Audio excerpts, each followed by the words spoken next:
तूने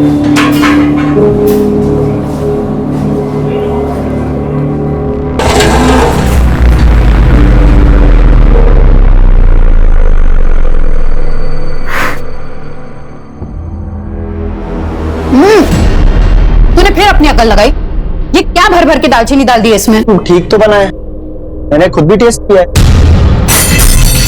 तेरी जुबान को ना जायके का इल्म है ना बोलने का, और अगर सुनने की आदत नहीं है तो अपना बोरिया बिस्तर बांध और गांव चला जा। थोड़ा तेल डालेंगे तो दालचीनी की हीट कम हो जाएगी। अच्छा, इतना ही बता दो तो तू क्या कर रही थी यहाँ खड़े खड़े? कुछ काम के नहीं हो दोनों।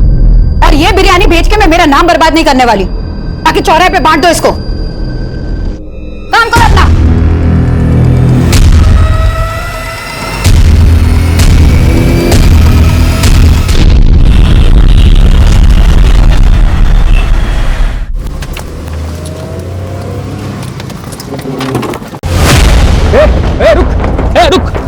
रुक इधर आ।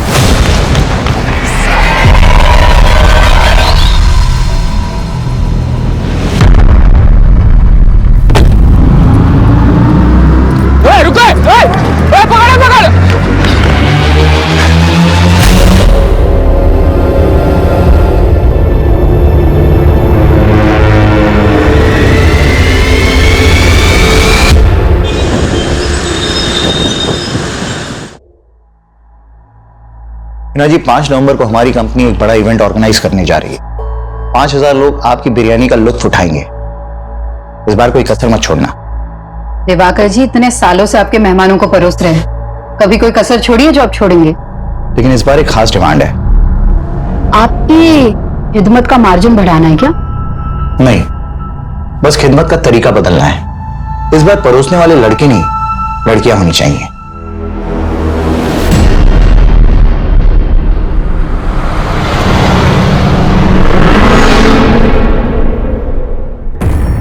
माफ कीजिएगा दिवाकर जी, मैं आपकी डिमांड पूरी नहीं कर सकती। ये मेरे उसूलों के खिलाफ है। हिना जी अपनी पुरानी सोच का नकाब उतारिए, अब इसमें कोई बुराई नहीं है। मैं बखूबी जानती हूँ आप कितने शरीफ हैं, लेकिन मुझे ये बेहूदगी पसंद नहीं। उनको कभी कुछ पसंद नहीं आता इरफान, तंग आ गई मैं उनसे। 5 नवंबर को पुणे वाले इवेंट में हिना मैडम बिरयानी सप्लाई करने वाली है ना? हाँ तो हम क्या करें, इसमें हमारा क्या भला होने वाला है? फिलहाल तो थोड़ा प्रेशर कम हो सकता है। मतलब ये कि 5 नवंबर को मैं तुम्हें एक स्पेशल तोहफा देने वाला हूँ। गम और खुशी भी तोहफे हैं जिंदगी के, सबको मिलते हैं। पर कुछ तोहफे ऐसे होते हैं जिन्हें अनरैप करने की हिम्मत नहीं होती हम में। लेकिन अब मैं ये हिम्मत करना चाहती हूँ। मैं वो नकाब अब उतार देना चाहती हूँ। दुनिया को दिखा देना चाहती हूँ कि मैं भी पत्थर नहीं हूँ।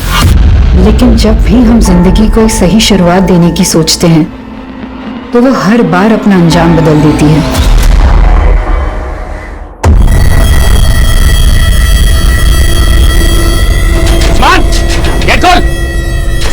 एक मिनट बोल रहा भाई। अरे उस्मान कहाँ अंदर घुसे जा रहे?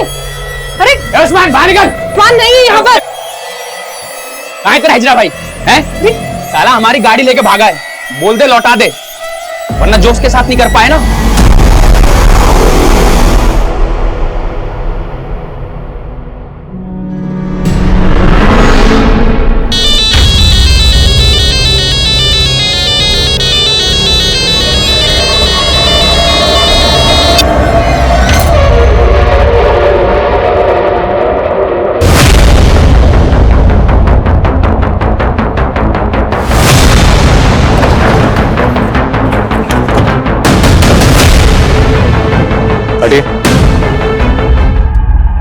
चलो खोलो।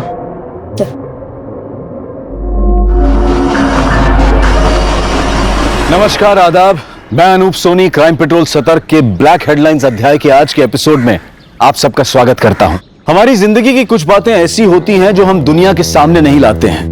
हमारी कोशिश यही रहती है कि दुनिया की नजरों में हमारी वही इमेज बने जो हम उनको दिखाना चाहते हैं। हम में से ज्यादातर लोग अपने अंदर और बाहर दो ऐसी अलग अलग जिंदगियां जीते हैं जो कभी कभी आपस में मेल नहीं खाती हैं। और इस केस से जुड़े लोगों की जिंदगियां भी ऐसी हैं। यह केस पुणे में मिली एक औरत की लाश से शुरू हुआ था, लेकिन इस केस के तार पुणे, मुंबई, महाराष्ट्र से लेकर कर्नाटका, केरला और यहां तक कि वेस्ट बंगाल तक फैले हुए थे।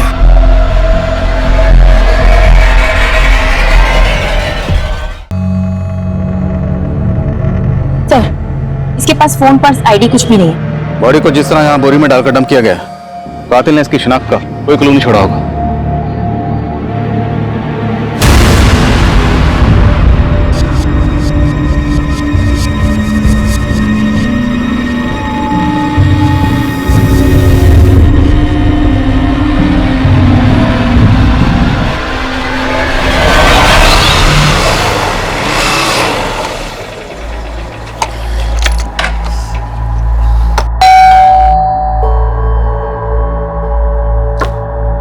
सादिक, आ गया बेटा? सादिक, ये चोट कैसे लगी तुझे? बाइक फिसल गई थी अम्मी। अरे तो डॉक्टर को दिखा के आता था। उसकी जरूरत नहीं थी, कर लूंगा। कहाँ गया था तू? कल सुबह से घर से निकला था और अब लौट रहा है। क्यों मरा जा रहा है उस लड़की के लिए?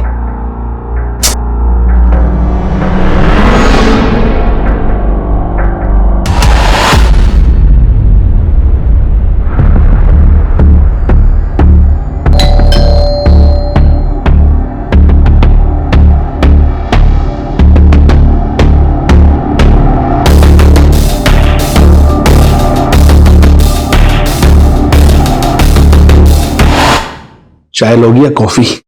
नहीं, मुझे कहीं और भी जाना है। लेकिन अगले 90 मिनट तक तो तुम सिर्फ मेरी हो।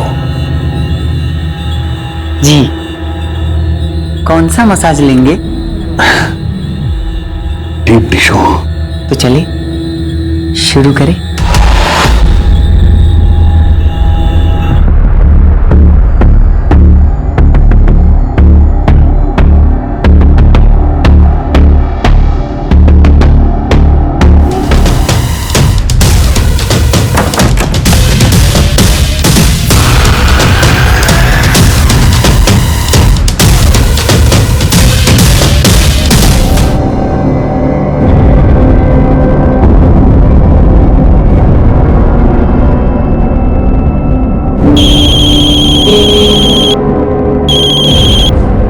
हेलो जी, रोशनी बोल रही हूँ। आप कौन?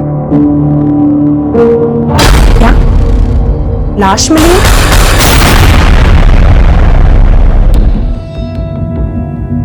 सर, इस औरत के सर और माथे पे जो जख्म है उसमें स्टोन के कुछ टुकड़े मिले हैं। मतलब इस औरत के सर पर किसी भारी पत्थर से लगातार वार किया गया। लेकिन इस औरत के नेक बोन में भी फ्रैक्चर है और हत्या गला दबाकर ही की गई है और इसकी हत्या तकरीबन 60 से 65 घंटे पहले हुई होगी। 60 से 65 मतलब 5 नवंबर को। रेप के कुछ है? नहीं सर, ऐसा कुछ नहीं, पर हाँ, इसके पेट में प्रेगनेंसी के मार्क्स हैं। शायद 2 या उससे ज्यादा बार डिलीवरी हुई है। मतलब ये औरत शादीशुदा हो सकती है? जी सर। हमेशा प्यासा रहा, उस प्यार का जो हमेशा मुझसे छीन लिया गया। मिजाज ही बदल दिया तुमने। पकोड़े जैसी चीज को रोज नया टेस्ट दे देती हो। मेरे अब्बू का हुनर है, कभी जबान तो कभी हाथों में उतर आता है। जुबान तो मैं तुम्हारी पकड़ नहीं सकता।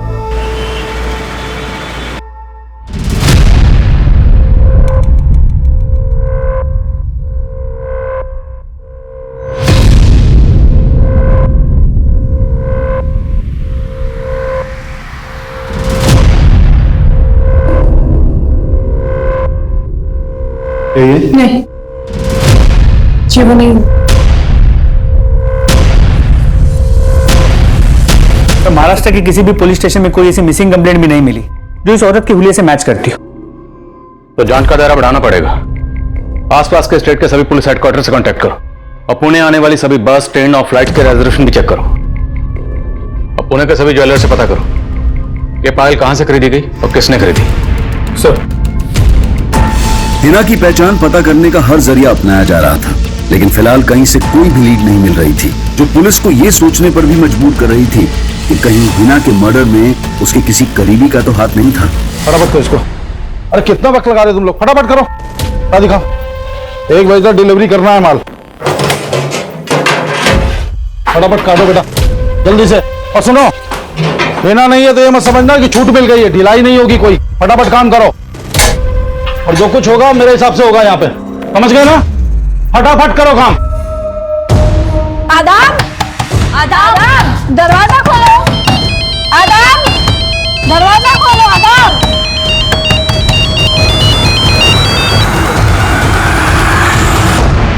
इरफान, मैंने बोला था ना मुझे फोन मत करना। हाँ तो मुझे अवॉइड करने से तुम्हारी तकलीफ कम हो जाएगी क्या आना? तो तुमसे मिलकर कौन सी तकलीफ कम हो जाएगी मेरी? यार तकलीफ में सिर्फ तुम ही नहीं हो ना, मेरी भी तो प्रॉब्लम समझो। प्लीज एक बार मिल लो। ठीक है, बताती हूँ। किससे बातें कर रही थी? आप क्यों ताका झाकी करती हैं?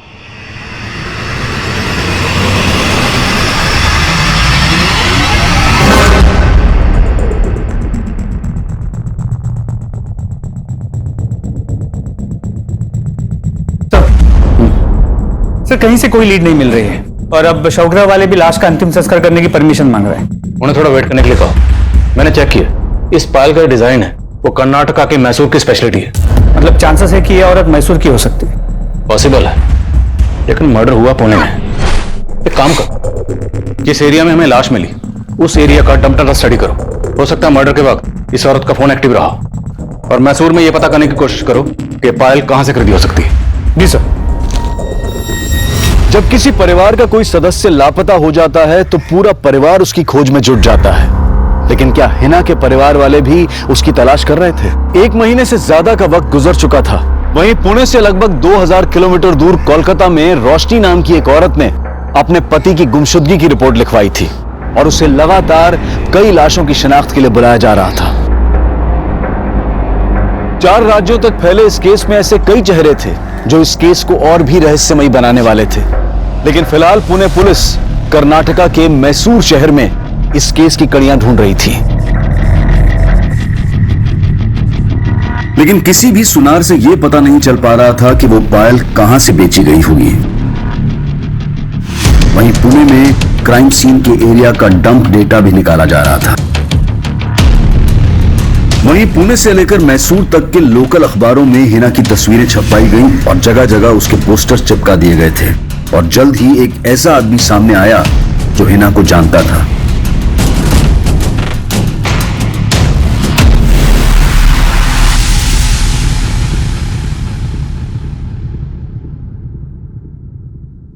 हिना शेख नाम था इस औरत का? जी साहब, ये मेरी दूर की भाभी लगती हैं। ये हिना शेख यही मैसूर में रहती थी? नहीं साहब, इनके शौहर का यहाँ मैसूर में आना जाना लगा रहता था, लेकिन ये दोनों मियाँ बीवी मुंबई के मलाड इलाके में रहते थे। शौहर का नाम क्या है? जलाल शेख, लेकिन काफी सालों पहले जलाल भाई का इंतकाल हो गया था। शौहर का इंतकाल हो गया तो ये हिना शेख मुंबई में कहाँ रहती थी? मलाड में ही। जलाल भाई के इंतकाल के बाद उन्होंने काफी तंगी में दिन काटे। फिर 5 साल पहले इन्होंने अपने अब्बू का बंद पड़ा बिरयानी सप्लाई का बिजनेस फिर से शुरू कर लिया। उस दौरान उन्होंने मुझे भी अपनी मदद के लिए मुंबई बुलाया था। अभी आपका काम तो चल पड़ा, इस बार पिछले महीने से भी ज्यादा प्रॉफिट हुआ है। अच्छा, इसमें आपकी भी मेहनत है। ये लीजिए आपका हिस्सा। अरे भाभी, ये तो बहुत ज्यादा है। बहुत ज्यादा नहीं है, रख लीजिए मुर्शाद भाई। लेकिन साहब, 2 साल पहले मैं वापस मैसूर आ गया। काफी वक्त से उनके कांटेक्ट में नहीं था, लेकिन यहाँ उनके बारे में पता चला तो सुनकर बहुत धक्का लगा। लेकिन हिना का मुंबई में कोई और रिश्तेदार तो होगा? जी साहब, हिना भाभी की एक बेटी और एक बेटा भी है, आहना और आदाब। एज? बेटी की उम्र 15-16 साल और बेटे की 10-11 साल होगी। इन 2 बच्चों के अलावा और कोई रिश्तेदार है साहब? हिना भाभी की सास भी है, आतिया शेख, और उनका देवर सादिक शेख, और हाँ, उनका एक बड़ा भाई भी है, अनवर बेग।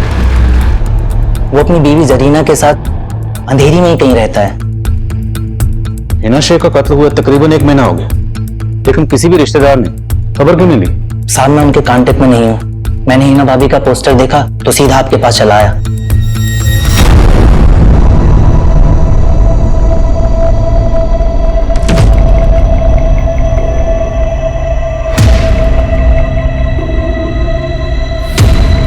आपको गलतफहमी हो रही है सर।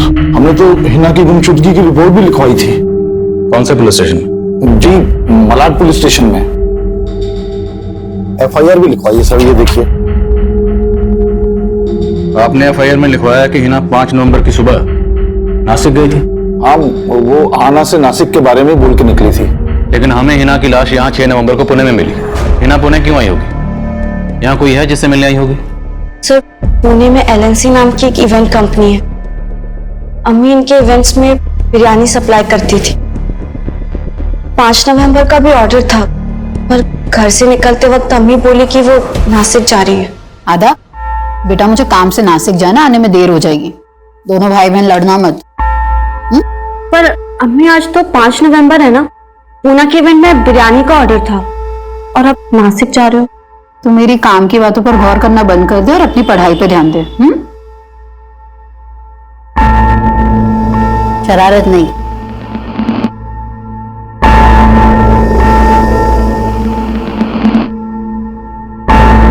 अम्मी, हग नहीं करोगे?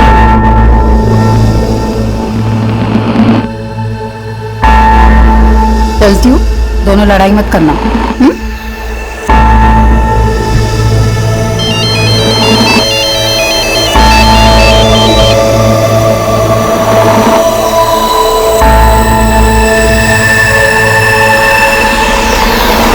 हाँ ना, तुम्हारी अम्मी का किसी के साथ कोई झगड़ा, कोई दुश्मनी? हमें तुम्हारी अम्मी के बॉडी के पास से ये पायल मिली। हाँ सर, ये पायल अम्मी की है। हमेशा इसे पहने रहती थी। तूने गिफ्ट किया था उन्हें।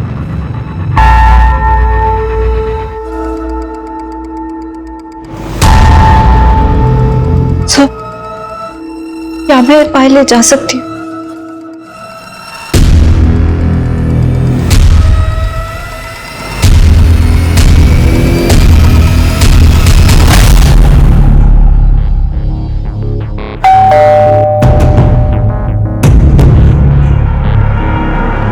अब क्यों आया?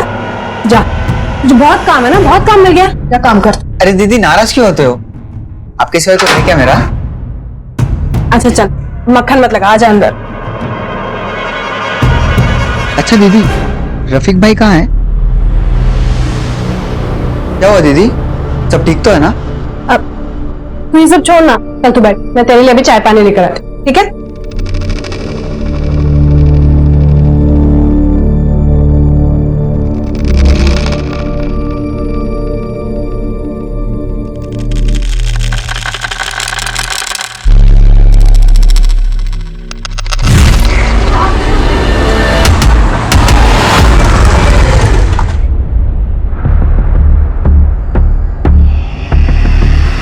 उस्मान रुक!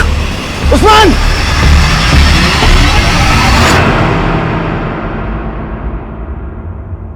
चल चाय पी।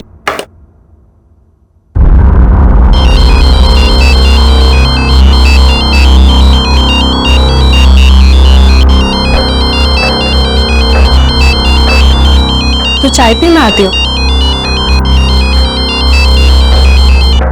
हेलो, हाँ जी बोलिए। बंका? जी नहीं, मैं किसी बंका को नहीं जानती इंस्पेक्टर साहब।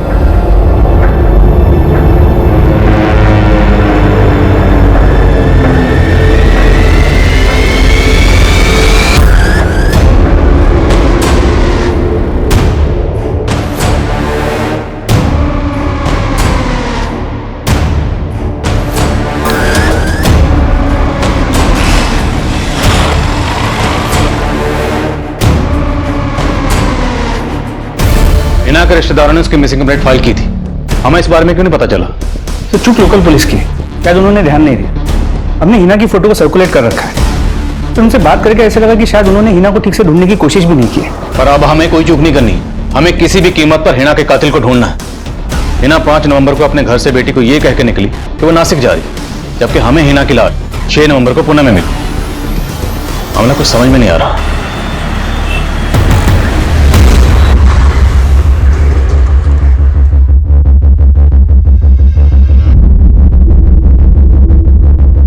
हाँ सर, हमने हिना को 5 नवंबर के इवेंट का ऑर्डर दिया था, लेकिन वो हमारे टर्म्स के मुताबिक काम करने के लिए तैयार नहीं थी, इसलिए हमने ऑर्डर कैंसिल कर दिया।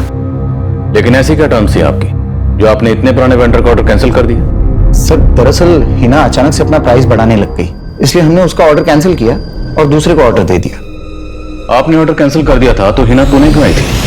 सर वो मैं कैसे बता सकता हूँ? गिनवा के रखो उसको पूरा और भर के रखना इसको ना संभाल के, ठीक है? हाँ बेटा, मैंने बोला था ना सब संभाल लूंगा मैं। अब तुम घर जाओ, बिल्कुल फिक्र मत करो, अपना और आदाब का ख्याल रखना। अच्छा, एक और जरूरी बात थी, ये कंपनी का जो अकाउंट है उसका नेट बैंकिंग का पासवर्ड क्या है? तो वेंडर लोग के फोन आ रहे हैं बार बार पेमेंट के लिए।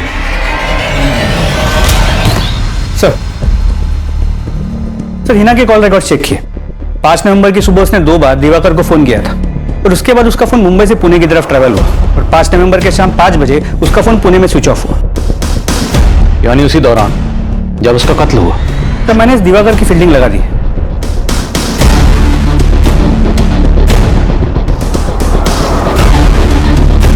और सर इस दिवाकर के बारे में कुछ पता भी चला है। करीब 1 साल पहले इसने हैदराबाद में एक इवेंट किया था जहां पर रेड पड़ी थी।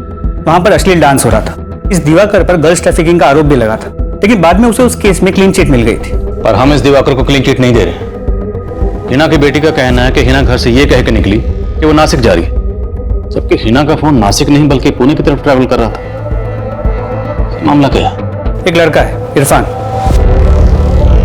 हिना के यहाँ पर शेफ का काम करता था। हिना के मर्डर के 3 दिन पहले हिना ने उसे काम से निकाल दिया था और ये इरफान हिना की बेटी अहाना के साथ फोन पे रेगुलर टच में है। सर जिस जगह हिना का मर्डर हुआ था हमने उस एरिया का डम डेटा स्टडी किया और सर उस डम डेटा के अकॉर्डिंग हिना के 2 नंबर शो हो रहे थे और अहाना ने हमें उसका एक ही नंबर दिया है। 2 नंबर? सर हमने इस नंबर के कॉल रिकॉर्ड्स निकाले हैं। हिना के इस दूसरे नंबर के कॉल रिकॉर्ड से निकलो। और वो शेफ क्या नाम बताया? इरफान। बुलाओ उसे। सर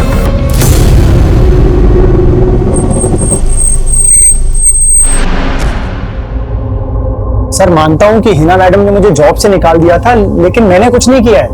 जॉब से क्यों निकाल? क्यों नहीं बताया?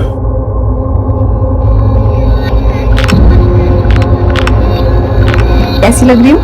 बहुत खूबसूरत लग रही हो। पर अम्मी के रहते ना ऐसे कपड़े नहीं पहन सकती मैं। लेकिन फिलहाल मेरे लिए तो पहन सकती हो ना। वैसे लगता है अम्मी है।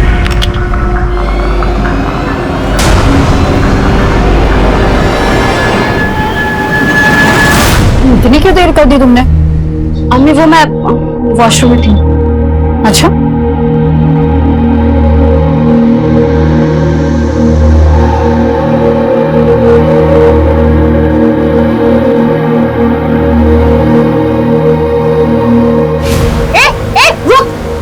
इरफान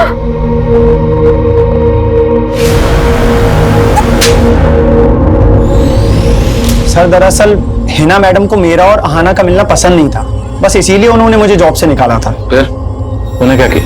सर सच में इरफान ने कुछ नहीं किया। फिर तुमने हमसे झूठ क्यों बोला? तुम्हारी अम्मी नासिक गई थी, जबकि 5 नवंबर को तुम्हारी अम्मी पुणे में थी।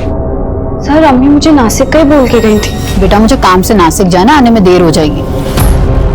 तुम्हारी अम्मी के पास ये एक और नंबर था जो हमने ढूंढ के निकाला। ये नंबर तुमने हमें क्यों नहीं दिया?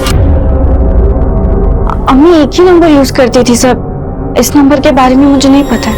अहाना के अलावा हिना का भाई अनवर, भाभी जरीना, देवर सादिक और सास आतिया, कोई भी हिना के इस दूसरे नंबर के बारे में नहीं जानते थे।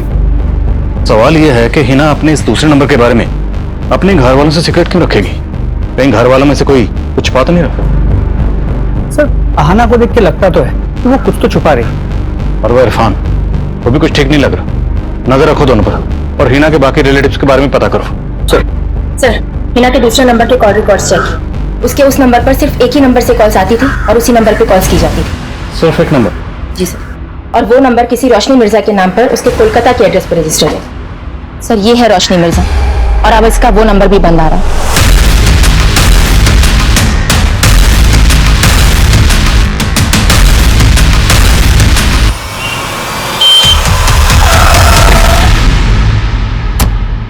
सर आप जिस रोशनी मिर्जा से मिलने आए हैं उसने करीब 1 महीना पहले 3 नवंबर को अपने पति रफीक मिर्जा की मिसिंग रिपोर्ट फाइल की थी और कुछ दिन पहले हमें रफीक की लाश मिली थी। क्या ये आपके पति हैं? वो हिना जिसे रोशनी लगातार कॉल कर रही थी और 5 नवंबर को ही रोशनी का नंबर पुणे में बंद हुआ। लेकिन सर आपका फोन आते ही मैंने कंफर्म किया, उस दौरान रोशनी यही कोलकाता में ही थी। इनफैक्ट 5 नवंबर को मैं रोशनी से पूछताछ के लिए मिला भी था। तो फिर रोशनी का वो नंबर पुणे में कैसे एक्टिव था? रोशनी मिर्जा नाम है इस औरत का। क्या आप में से किसी ने कभी भी इसे हिना के साथ देखा है? नहीं सर। हाँ सर, हम लोगों ने भी कभी इस औरत को नहीं देखा। मैं किसी रोशनी को नहीं जानती। और आप? नहीं सर।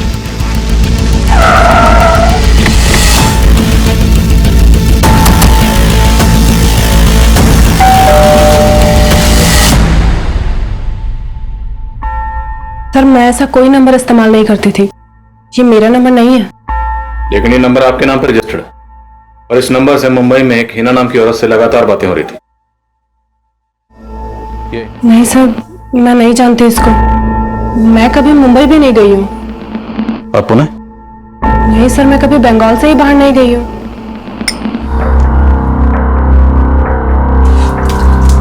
क्यों उस औरत के गम में अपनी जिंदगी बर्बाद कर रहा है और साथ में मेरी भी?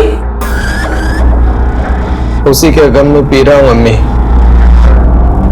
अगर उसने मेरे जज्बात को समझा होता तो आज उसका यह हश्र नहीं होता। सादिक, तूने तो उसका ये हाल नहीं किया। जिस दिन हिना की मौत हुई तो उस दिन तू भी तो यहाँ नहीं था। पूछताछ में सादिक और अनवर पर भी शक करने की वजह मिली है। हिना के गुजरने के बाद अनवर ने जिस तरह हिना के काम पे कब्जा कर लिया, वो शक करने जैसा तो है।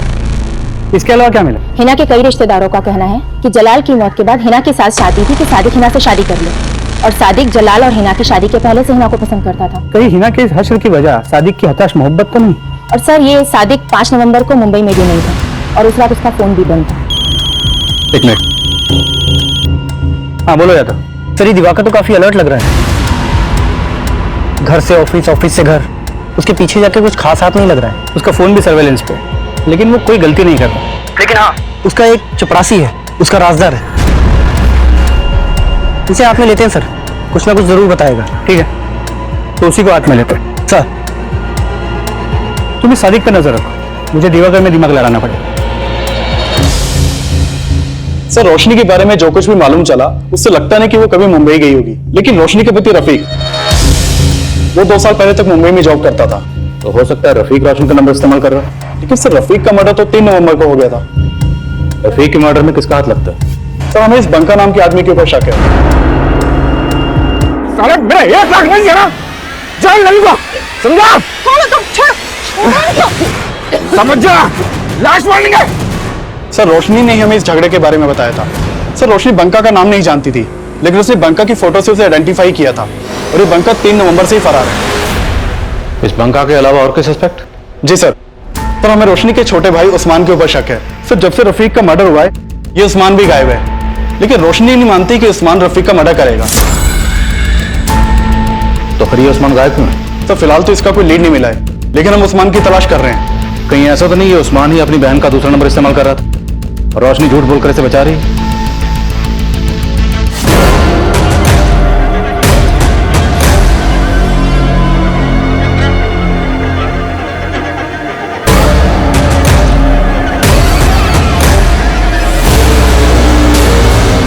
मैं मानता हूं कि मैं हिना से निकाह करना चाहता था, लेकिन हिना तुझसे शादी नहीं करना चाहती थी। ये बात तुझसे बर्दाश्त नहीं हुई? ऐसा कुछ नहीं किया है सर। उस शाम तू कहा था जिस दिन हिना का मर्डर हो? लोनावाला में अपने दोस्तों के साथ। तू लोनावाला में नहीं, पुणे आया हुआ था। तू जानता था कि हिना पुणे आई हुई है। अब ये बता कि हिना के दूसरे नंबर की कहानी क्या है और ये रोशनी का इस मर्डर से क्या लेना है? मैं किसी रोशनी को नहीं जानता सर, और ना ही हिना के किसी दूसरे नंबर के बारे में। मैं कह रहा हूं मैंने कुछ नहीं किया है। साहब मेरे सादिक ने कुछ नहीं किया और वो तो ये निकाह करना चाहता भी नहीं था, बल्कि मैं चाहती थी कि हिना का निकाह सादिक से हो।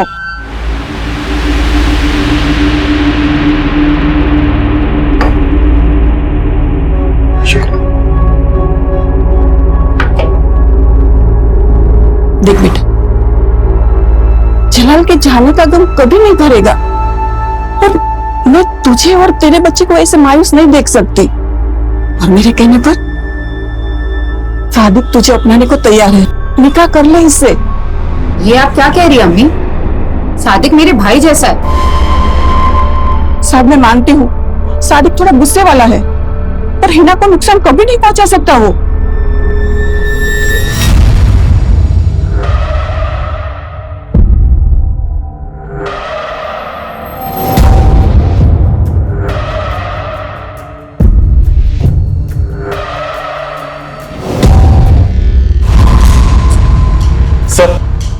सर आप मान रहे थे कि उस्मान रोशनी का दूसरा नंबर यूज कर रहा होगा, लेकिन यहाँ तो उस्मान का भी मर्डर हो चुका है। उस्मान का मर्डर? जी सर। 6 दिन पहले करीमगंज पुलिस को हाईवे के पास उस्मान की लाश मिली थी। ये देखिए।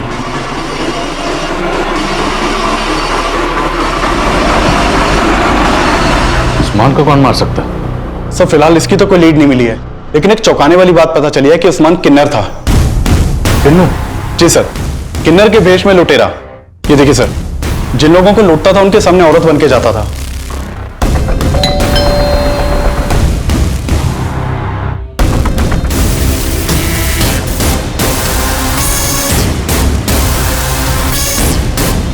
पूरा गैंग था इसका और कई एरियाज की पुलिस उस्मान को ढूंढ रही थी, लेकिन सर रोशनी ने हमें नहीं बताया कि उस्मान किन्नर था।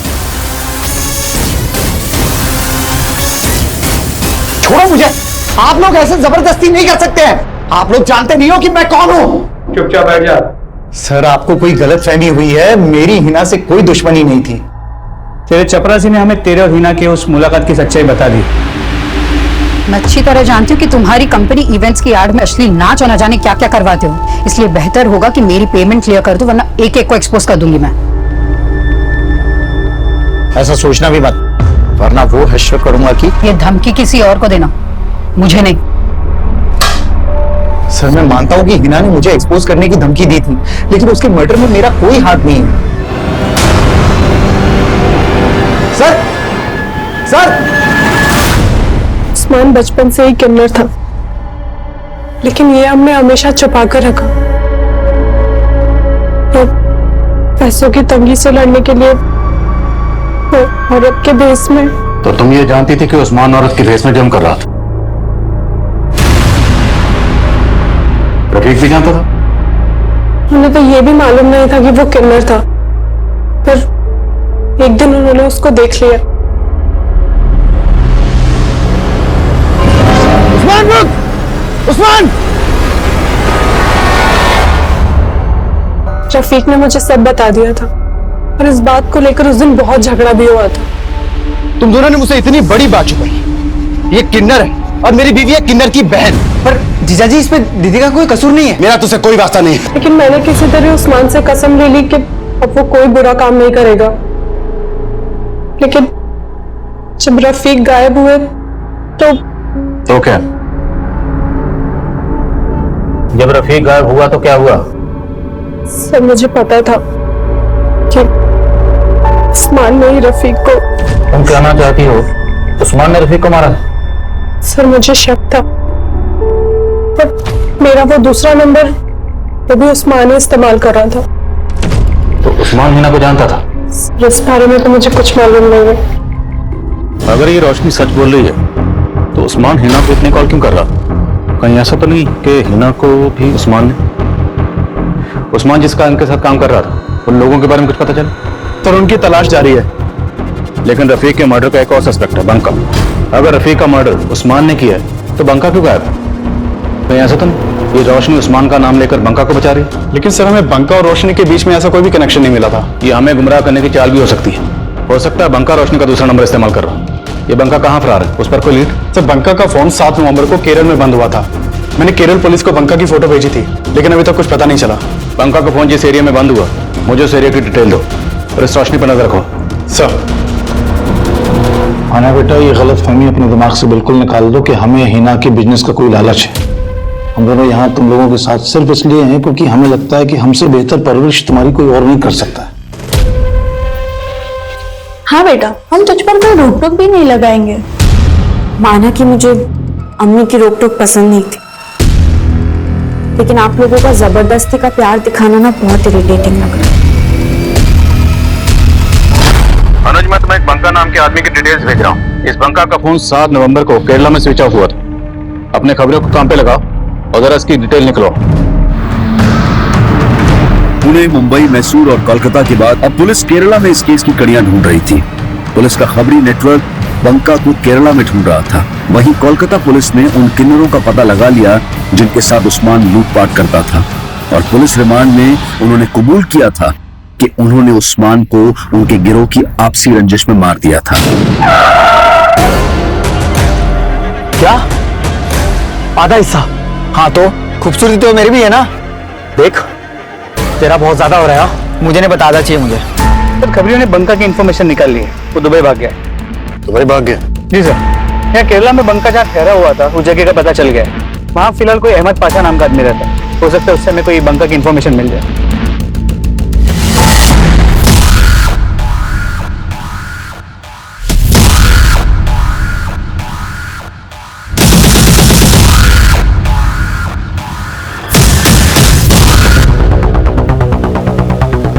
हो सकता है यही अहमद पाशा, बंका यही रहता था।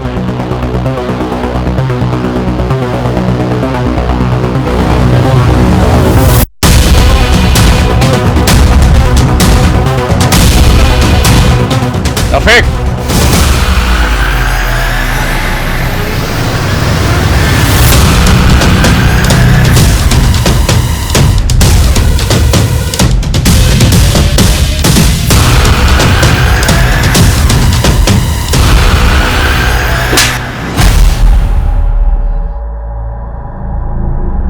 और तेरी बीवी तो बड़े शातिर निकले। तेरी बीवी बोल रही थी कि तुझे उस्मान ने मार दिया, लेकिन तुम वहां छुप के बैठा हुआ था। अपनी बीवी के नंबर से हिना को तू ही कॉल करता था ना? नहीं सर, सिर्फ मैं ही नहीं, हिना भी मुझे कॉल किया करती थी। 2 साल पहले तक मैं मुंबई में जॉब कर रहा था। हिना की बिरयानी अक्सर मेरे ऑफिस में सप्लाई हुआ करती थी। हिना, ये लीजिए आपकी पेमेंट का चेक। शुक्रिया। शुक्रिया तो मुझे भी कहना चाहिए। आपकी बिरयानी वाकई बहुत लजीज है। फिर हम अक्सर मिलने लगे। जलाल को खो देने के बाद मैंने अपनी जिंदगी को एक दायरा दे दिया था। सोचा सिवा अपने बच्चों की खुशी के और कुछ नहीं सोचूंगी। हिना, तुम्हें भी अपने बारे में सोचना चाहिए। मैं भी अपने बारे में अब सोचना चाहता हूँ। तुम कहना क्या चाहते हो रफीक? देखो, हम दोनों एक दूसरे से बहुत प्यार करते हैं। क्या तुम नहीं चाहती कि हम दोनों की शादी हो? मैं तुम्हारी फीलिंग्स की रिस्पेक्ट करती हूँ रफीक, लेकिन मैं शादी नहीं करना चाहती। फिर मेरे पेरेंट्स ने मेरी शादी रोशनी से करवा दी। कोलकाता में मैंने जूते की दुकान डाली। सोचा काम में डूबा रहूंगा तो हिना को भुला दूंगा। सर, मेरा बिजनेस नहीं चला। लेकिन काम के सिलसिले में मुंबई गया तो न चाहते हुए मैं हिना को कॉल कर बैठा। रफीक, मैंने भी तुम्हें भूलने की बहुत कोशिश की, पर नहीं हो सका। मैं अब तुम्हें मेरी जिंदगी से दूर जाने नहीं दे सकती। हम दोनों पर अजीब सा पागलपन सवार हो गया था। हम दोनों और ज्यादा मिलने लगे। इतना ही नहीं, वो मेरी पैसों से भी मदद करने लगी, लेकिन मेरी बीवी का नाम सुनते ही वो बौखला जाती थी। तुम मुझसे प्यार करते हो या अपनी बीवी से? बीवी तो मैं तुम्हें बनाना चाहता था, लेकिन तुमने मेरा प्यार कहाँ समझा? रफीक, मैं मानती हूँ कि मेरी गलती थी, लेकिन अब मैं तुम्हें खोना नहीं चाहती। तुम अपनी बीवी को छोड़ दो। अच्छा, तुम छोड़ सकती हो अपने बच्चों को मेरे लिए? ठीक है, हम अब नहीं मिलेंगे, लेकिन तुम्हें वो मेरे सारे पैसे वापस करने होंगे जो तुमने मुझसे लिए थे, वरना तुम्हें मोलेस्टेशन के चार्ज में अरेस्ट करवा दूंगी। उसका वो रूप देखकर मैं हैरान हो गया। मैं भी उससे छुटकारा पाने का एक रास्ता निकाल लिया। तुमने इस सब के बारे में अपनी बीवी को बताया और तेरे इस प्लान में तेरी बीवी भी शामिल हो गई। सर, रफीक तो मुझे किन्नर की बहन बोलकर हमेशा छोड़ने के ताने देते थे, लेकिन फिर अपने और हिना के रिश्ते की सच्चाई बताकर भी मेरा साथ हमेशा देने का वादा भी किया। सर, रोशनी साथ हो गई तो मैंने हिना को कॉल करके झूठ मूठ का बोला कि रोशनी मेरा साथ छोड़ने के लिए तैयार। इसके बदले उसे 5 लाख रुपए चाहिए। हिना मान गई और मैंने बंका को भी साथ में ले लिया। और बंका भी तैयार हो गए? सर, मुझे बंका का उधार देना था और उसे उन पैसों से दुबई जाना था, तो मैंने बंका पर प्रेशर डाला कि तू मेरा साथ दे। हिना 5 नवंबर को 5 लाख रुपए लेकर मुझसे मिलने पुणे आ गई। ये लो।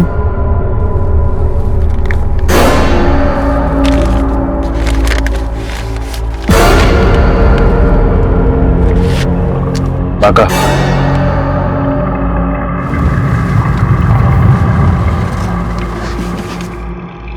गाड़ी क्यों रुकवाई तुमने? अहमद पाशा के नाम से मैंने अपना पासपोर्ट ही बनवा लिया था। वीजा लगने की देरी थी कि आप लोग आ गए। अब तेरा वीजा हम लगाएंगे, इस जेल का, वो भी लाइफ टाइम। सर यहां पे आप। रिश्तों के बनने की वजह मायने नहीं रखती है, लेकिन उनके टूटने के 1000 मायने निकाले जाते हैं।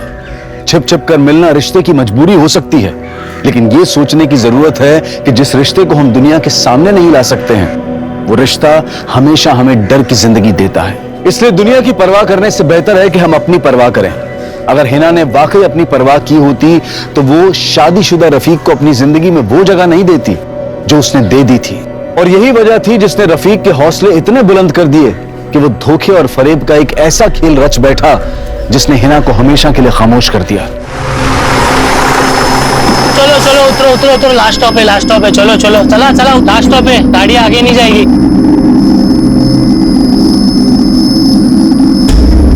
ओ ताई उठो, लास्ट स्टॉप आ गया। लोग खाली सोने के लिए आते हैं बस में।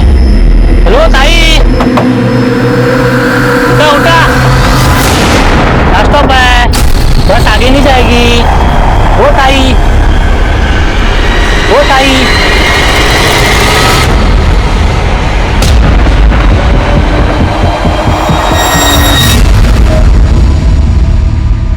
नमस्कार, आदाब। मैं अनूप सोनी क्राइम पेट्रोल सतर्क के ब्लैक हेडलाइंस अध्याय के आज के एपिसोड में आप सबका स्वागत करता हूं। हम ये बचपन से पढ़ते आए हैं कि इंसान एक सामाजिक प्राणी है, लेकिन कई बार इंसान हैवानियत के मामले में जानवरों को भी पीछे छोड़ देता है।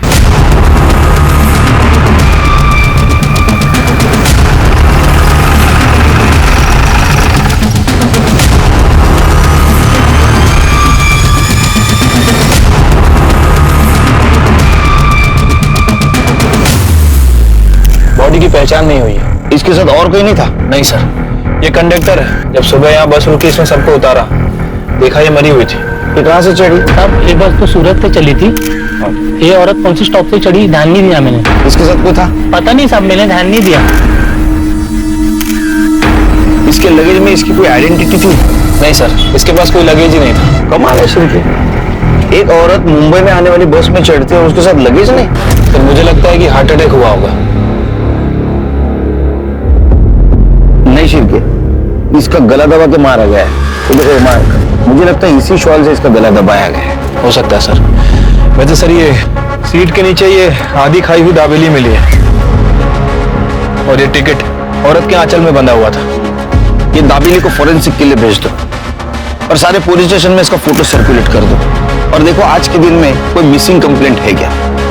और एक काम करना, सूरत से लेकर मुंबई तक के जितने भी बस स्टैंड है वहां का सीसीटीवी फुटेज कलेक्ट करो। आखिर ये औरत है कौन? हाँ अली।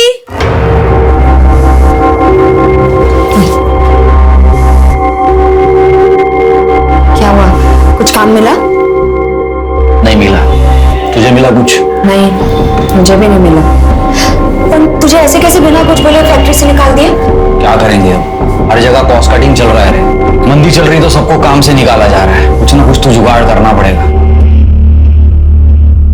ताई ये तेरा।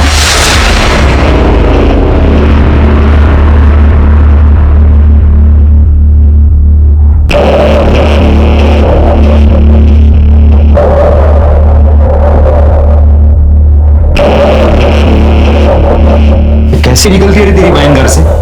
कुछ बोलती क्यों नहीं उसको? छोड़ना उसको। अरे क्या छोड़ना, कैसा दिखता है वो लिपस्टिक? बाबा आप आ गए, आप मोबाइल नहीं है? नहीं ले आऊंगा, अगली बार ले आऊंगा, टेंशन मत ले तू। कोई मोबाइल नहीं मिलेगा, समझा? जा जाके पढ़ाई कर। बाबा नया लाने को थोड़ी ना कह रहा हूँ, सेकेंड हैंड ही ला दो। 1000-1200 तक आ जाएगा। पैसे का टेंशन क्यों ले रहे हो? पैसे के बारे में मत सोच, मोबाइल चाहिए ना तेरे को, ले जाएगा। मैं ला दूंगा तेरे को मोबाइल। सूरज अच्छे से पढ़ा। पढ़ तो रहो ना आई। तो मेरी बात समझ रहा है ना, कुछ नहीं होगा, मैं हूं ना। लेकिन कोई झोल नहीं ना, पैसा टाइम पे देगा ना वो। हाँ अभी निकल, बाद में बात करो। सोचना पैसे चाहिए कि नहीं। ठीक है, चल। क्या बात कर रहे थे प्रदीप से? मैंने बताया था ना वो अच्छा आदमी नहीं है। चल चल, खाना लगा जल्दी। सर, मैंने उस अनआइडेंटिफाई औरत के बारे में यहाँ मुंबई में और आसपास के पुलिस स्टेशन में पता किया है, बट कहीं भी कोई मिसिंग कंप्लेंट दर्ज नहीं है। सूरत में? सूरत पुलिस को कहा है सर पता करने के लिए। वैसे सूरत से मुंबई आने वाले रूट पे मैंने कई सारे बस स्टैंड के सीसीटीवी फुटेज चेक किए, बट वो औरत कहीं नजर नहीं आई। शिरके, शायद जिस बस स्टैंड पे बस में चढ़ी होगी वहाँ सीसीटीवी नहीं होगा। हो सकता है सर। तुम्हें अजीब नहीं लगता शिरके, लाश के पास उसका कोई लगेज नहीं मिला? सर अजीब तो है, लेकिन ये भी हो सकता है कि जिसने उस औरत का मर्डर किया वो उसका लगेज लेकर चला गया। मुझे लगता है इसका पता हमें सूरत से ही लगेगा। सूरत? मैं सूरत कैसे जा सकती हूँ? नहीं नहीं, ये मेरे से नहीं होगा। मैं सूरत नहीं जाऊंगी। अरे तो हम क्या करेंगे फिर? मैं क्या फांसी लगा लूं क्या? घर की हालत कैसी हो तो जानती है तू। अरे अच्छा खासा चल के कहाँ मारा है, सूरत से तो मना कर रही है अभी। अरे मैं खुद भी चला जाता हूँ वहां, लेकिन उनकी 12 साल की बेटी है, उसे संभालने के लिए उन्हें औरत ही चाहिए। पर ये सूरत, हाँ, इसकी देखभाल कौन करेगा और तुझे कौन संभालेगा यहाँ? अरे तो इसे ले जाना अपने साथ सूरत, वहीं के किसी स्कूल में इसका दाखिला करा देना और घर ही संभाल लेगी यहाँ। क्यों? पर बाबा, मुझे सूरत नहीं जाना है, मुझे आपके साथ रहना है। अरे तो मैं कौन सा दूर जा रहा हूँ? फिर से मिलने आता रहूंगा मैं क्या इसकी नौकरानी हूँ जिसकी खिदमत करती बैठी रहूंगी? बस, मुझे किसी की बकवास नहीं सुननी है।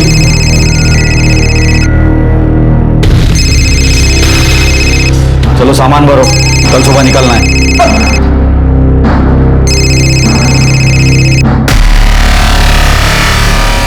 मानी या नहीं मानी? हाँ, तू टेंशन मत ले, मान जाएगी। चल ठीक है।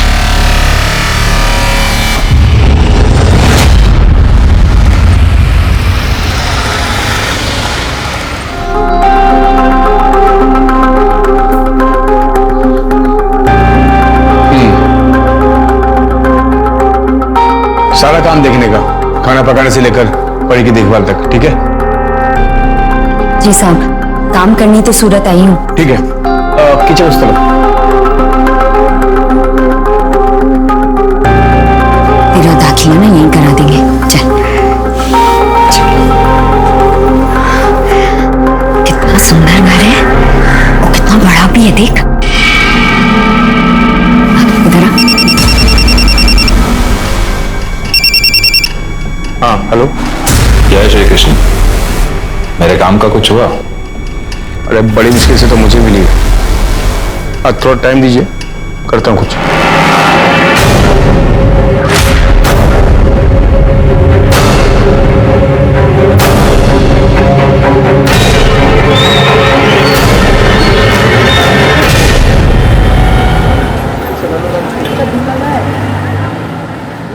सर, उस औरत की पीएम रिपोर्ट आ गई है। सर, उसकी मौत रात में 11 बजे हुई थी। आपका शक सही था सर, उसे गला दबाकर मारा गया, शायद उसी स्टॉल से जो हमें उसकी बॉडी पर मिला था। और सर, रिपोर्ट में यह भी मेंशन है कि वो 1 महीने प्रेग्नेंट थी। उसने लास्ट फूड दाबेली खाया था। तो स्पॉट पे हमें जो आधी दाबेली मिली थी उसी ने खाई थी? नहीं सर, वो दाबेली नॉर्मल थी, लेकिन जो उसके पेट में दाबेली मिली है उसमें अफीम मिली थी। इनफैक्ट उसकी बॉडी में अफीम के ट्रेसेस भी मिले। वो औरत अफीम लेती थी सर। ऐसा कैसा होगा शिरके? वो मां बनने वाली थी, ऐसे हालत में कोई नशा क्यों करेगा? अफीम क्यों खाएगी? ठीक तो है ना? हाँ, खाना खाया तूने? हाँ, आ जाऊंगी, लेकिन अभी ना तू सिर्फ अपनी पढ़ाई पर ध्यान दे। चल, रखती हूँ। तुम्हारी लोग भी ना खाली बच्चे की फिक्र करती है। तूने खीर खाई? नहीं। तो मैं देता हूँ। अरे नहीं नहीं, मुझे नहीं चाहिए। मैं देता हूँ ना तेरे को।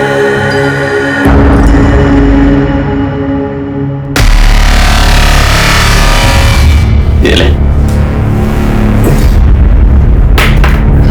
अरे खा ले, अच्छी बनी है।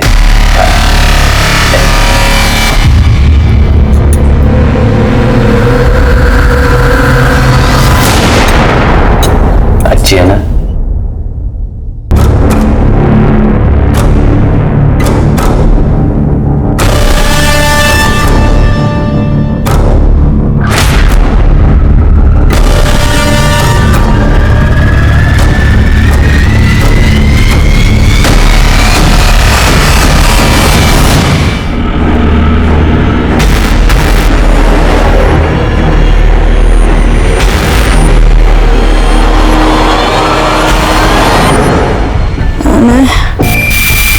गायत्री भी अपने बेटे और अपने परिवार के अच्छे भविष्य के लिए अपने पति मनोहर और अपने घर से दूर सूरत गई। लेकिन इससे पहले कि वो अपने परिवार की उलझनें सुलझा पाती, किसी ने उसकी सांसें छीन ली। गायत्री मर चुकी थी, लेकिन पुलिस को अभी तक उसका नाम भी पता नहीं चला था और ना ही ये पता था कि इस केस के जरिए उन्हें इंसानी चेहरों के पीछे छिपी कितनी कड़वी सच्चाई दिखने वाली थी।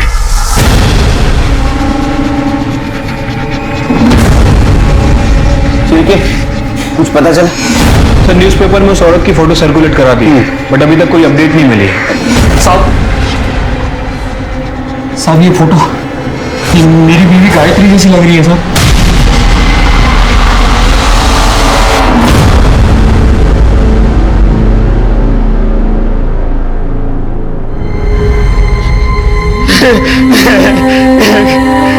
आपकी पत्नी इतने दिनों से गायब थी, आपको पता नहीं था?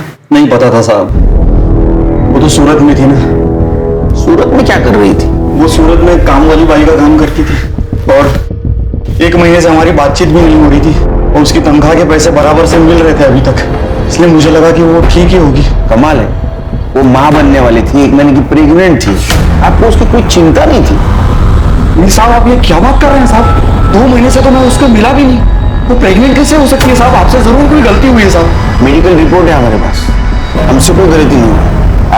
हो सकता है आपकी बीवी किसी और के साथ। नहीं साहब, ये नहीं हो सकता साहब, मेरी गायत्री ऐसी बिल्कुल नहीं थी साहब, वो मुझसे बहुत प्यार करती थी और मेरे बेटे सूरज में तो उसकी जान बसती थी साहब। वो इतना बड़ा धोखा हम लोगों को नहीं दे सकती साहब।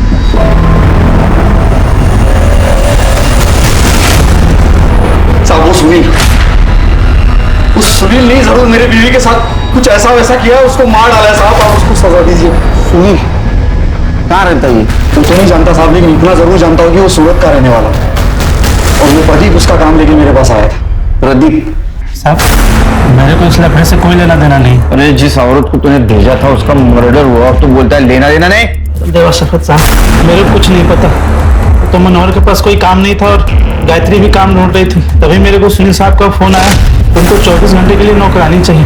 सुनील साहब कहाँ रहता है सूरत में? जरा सुनील साहब। सूरज चलना खेलने चलते हैं। हाँ सूरज चलना खेलने चलते हैं। नहीं, मेरा मन नहीं है।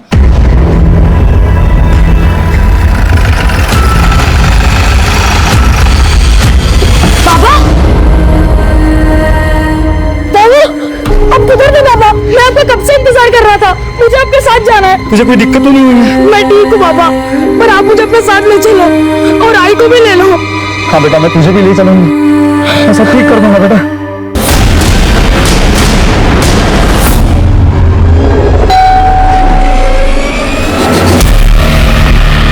क्या किया तुम लोगों ने गायत्री के साथ? क्या कर छोड़ रहा? ये कौन है? ये मेरी साली है साहब, कंचन। साली? ये यहाँ क्या कर रही है? ये इधर ही रहती थी गायत्री के साथ। क्या हो क्या रहे हैं आप लोग? सर तू सुनील? हाँ मैं सुनील हूँ। तेरे घर की मेड गायत्री, उसका मर्डर हुआ है। सर गायत्री यहाँ बहुत अच्छे से काम कर रही थी, फिर कुछ दिन बाद वो अपनी बहन कंचन को यहाँ लेकर आई थी।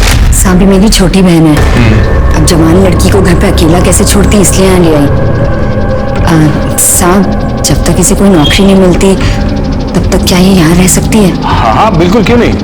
गायत्री तुम पूरे घर को इतनी अच्छी तरह संभालती हो, परी का ख्याल रखती हो, उसे माँ का प्यार देती हो, तुम्हारे लिए तो इतना कर ही सकता हूँ ना मैं। बिल्कुल रह सकती है, ठीक है। 1 मिनट। हाँ सर बोलिए। सुन, जब तक यहाँ है काम में हाथ बटाना, समझी? गायत्री वापस मुंबई क्यों जा रही थी? मुझे नहीं मालूम सर। कमाल है, वो तुम्हारे घर में काम करती थी और तुम्हें नहीं मालूम? एक्चुअली पिछले 1.5 महीने से वो हरीश भाई के घर में काम करती थी। कौन हरीश भाई?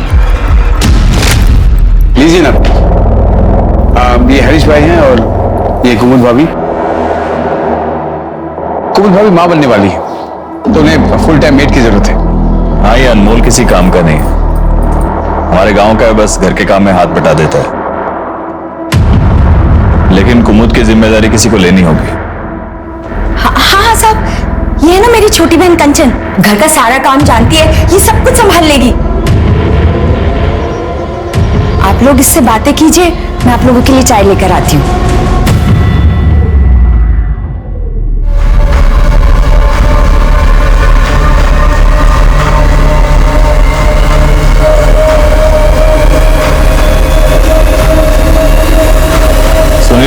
नहीं गायत्री चाहिए।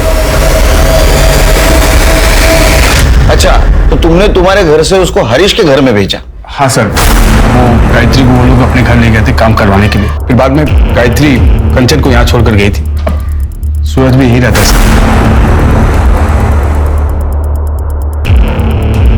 ये सब कुछ कंचन बाजी की वजह से हुआ है। तुम ऐसा क्यों बोल रहे हो सूरज? क्योंकि पासी ने सुनील अंकल को फंसाया था।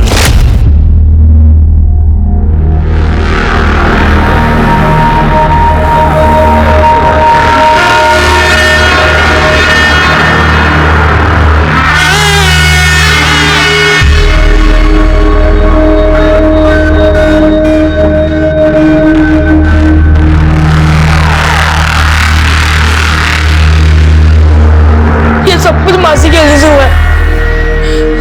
ना ही वो सुनील अंकल को फंसाती और ना ही हाई मुझे छोड़ के कहीं और काम करने जाती। सूरज तो ये कैसी बातें कर रहा है? मैं तुझसे कितना प्यार करती हूँ। बाबा, मुझे आपके साथ जाना है। जाएंगे। जब तक मैं तुम लोगों को अंदर ना करवा दूं, तब तक मैं सूरत से बाहर नहीं जाऊंगा। गायत्री अफीम लेती थी? क्या बात कर रहे हैं साहब? नहीं सर, वो बहुत ही सीधी औरत थी सर। ये तुम्हारा हरीश भाई, इसका फोन नंबर और एड्रेस दो। 980205। सर ये नंबर तो बंद है। एड्रेस बताओ।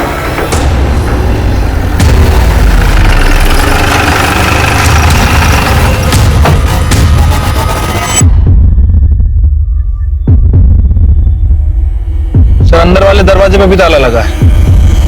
शिरके, ये हरीश का पता करो, इसका फोन ट्रेस पे डालो। मनोहर, हरीश और सुनील, इनके घर के आसपास कोई अफीम बेचता है क्या पता करो। ठीक है सर। तुम्हारे खबरी को एक्टिवेट करो।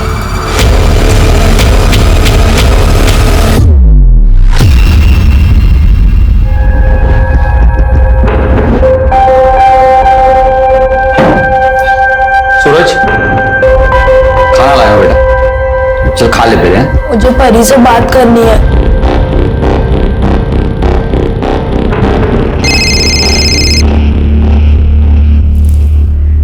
हेलो हेलो परी। सूरज, तू ठीक तो है ना? हाँ मैं ठीक हूँ, तू ठीक है ना? मैं भी ठीक हूँ। मुझे तुझसे कुछ कहना है। हाँ बोल। हेलो हेलो परी।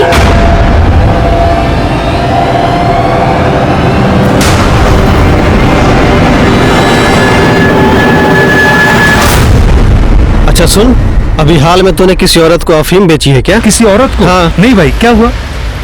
अच्छा, इन दोनों में से किसी को बेचा है क्या? इन दोनों में से किसी को नहीं बेचा है, लेकिन एक बार दिनेश को पूछ लेना। अच्छा, कहाँ मिलेगा दिनेश? दिनेश अपने एरिया में। दिनेश भाई, यहाँ एक औरत रहती है गायत्री, तुमने उसे अफीम बेचा है क्या? मैं कोई अफीम नहीं बेचता। क्या भाई, कल्पेश ने बताया मुझे तुम्हारे बारे में। वैसे मैं ये किसी और सिलसिले में पूछ रहा हूँ। अफीम बेचता हूँ पर ऐसे किसी औरत को नहीं बेचता। अच्छा, ये सुनील और हरीश है, इन दोनों में से किसी को बेचा है क्या? देख भाई, मेरे बंधे हुए 5-7 ग्राहक है, बस उन्हीं को देता हूँ, ऐसे किसी को नहीं देता। सर यहाँ सूरत में सुनील, कंचन, गायत्री और हरीश, इनके कॉल डिटेल्स और लोकेशन डिटेल्स आ गई है। और मुंबई से मनोहर के। सर ये गायत्री और हरीश, इनका फोन पिछले 1 महीने से बंद है। सुनील के फोन में कुछ भी सस्पिशियस नहीं मिला है, लेकिन ये मनोहर हमें घुमा रहा है सर। मतलब? सर अगर मनोहर के कॉल लोकेशन की माने तो जिस दिन गायत्री का मर्डर हुआ, मनोहर की लोकेशन सूरत की थी, सूरत में सुनील के घर के पास। और सर इतना ही नहीं, उसके बाद उसका फोन स्विच ऑफ हुआ और नेक्स्ट डे मुंबई में ऑन हुआ। ये मनोहर सूरत में क्या कर रहा था और उसने ये बात हमसे छुपाई क्यों? हाँ साहब, मैं सूरत आया था, लेकिन साहब मैं क्या करता, मैं सबको कब से बोल रहा था कि एक बार गायत्री से मेरी बात करा दो, लेकिन कोई बात ही नहीं करा रहा था साहब। हेलो हेलो कंचन, तू मेरा फोन क्यों नहीं उठाती रे? गायत्री किधर है? मेरी उससे बात करा जा रहा। ताई को तुझसे कोई बात नहीं करनी है। सुनील का एड्रेस पता नहीं था तेरे को? नहीं साहब। प्रदीप ने नहीं बताया? सब प्रदीप से कोई बात ही नहीं हो पा रही थी और गायत्री का कहीं पता ही नहीं चल रहा था, इसलिए मैं उसे ढूंढने यहाँ आ गया था। और यहाँ आके फोन स्विच ऑफ कर दी? नहीं साहब, फोन बंद नहीं किया, मेरा बैटरी खराब हो गया था फोन का साहब। उस दिन मैं सारा दिन उसका फोटो ले लेके सबको दिखा रहा था, गायत्री को ढूंढ रहा था साहब, लेकिन जब उसका कहीं कुछ पता नहीं चला तो फिर अगले दिन मैं मुंबई वापस आ गया। क्यों? कांचन से एड्रेस नहीं पूछा तुमने? साहब वो कुछ बताने की तो तैयार ही नहीं थी। क्यों नहीं बताएगी वो गायत्री का एड्रेस? वो घटिया आदमी है साहब, जो बार बार फोन करता लेकिन सिर्फ गंदी बात करने के लिए। मैं कह रही हूँ साहब, उसने कुछ किया है। जब तय सुनील साहब के यहाँ काम करने गई थी उसने तो मेरे ऊपर हाथ भी डाला था, तभी तो ताई गुस्सा हुई थी। गायत्री, अरे रुक ना, मेरी बात तो सुन। तो मेरी बात क्यों नहीं सुनती गायत्री? अरे मैंने कुछ नहीं किया। क्या करना बाकी रह गया? कि मेरी छोटी बहन है और तू इस पे हाथ डाल रहा था। बस सूरत में तेरे बारे में सोच सोच के मैं मरी जा रही थी। कितना भरोसा किया तुझ पे, और तू ये से नोच रहा था। और लाल नहीं बांट ली थी ना। मैंने कुछ नहीं किया, सुनो तो। तभी तो ताई मुझे सूरत लेके गई थी सुनील साहब के पास। साहब मैंने उसके साथ कुछ नहीं किया साहब, वो झूठ बोल रही है। उसने गायत्री से भी झूठ बोला। उसको जो रंगे हाथ पकड़ लिया था मैंने इसके वजह से।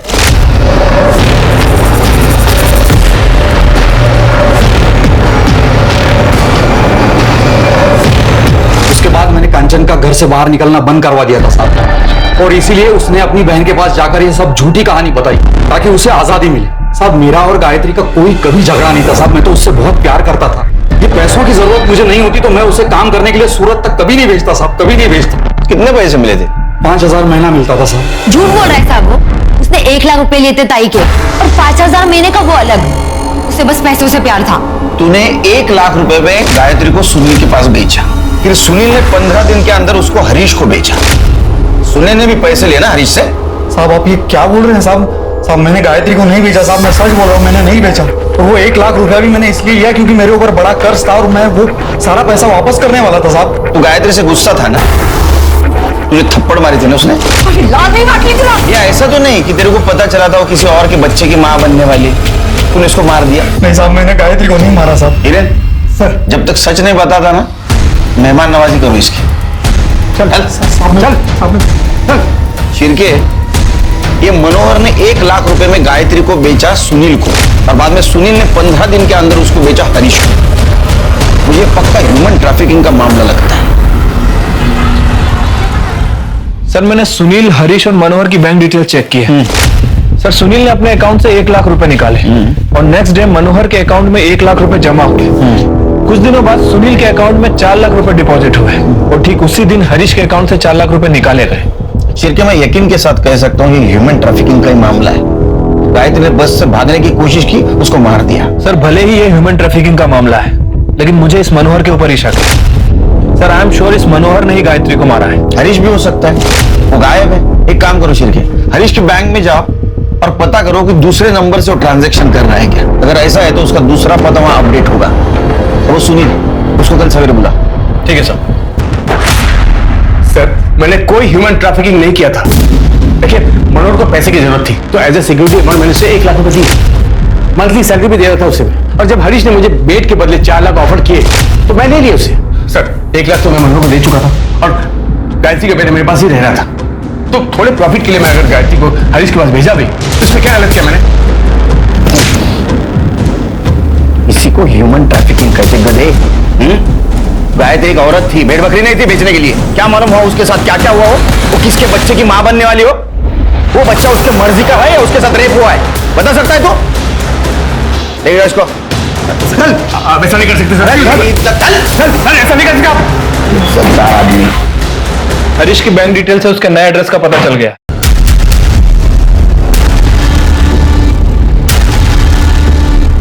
अरे ये गायत्री को किसने मारा?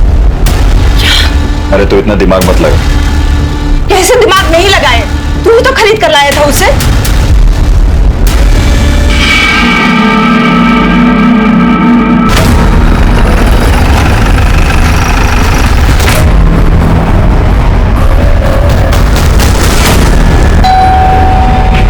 अनमोल देख तो कौन आया। कौन है अनमोल?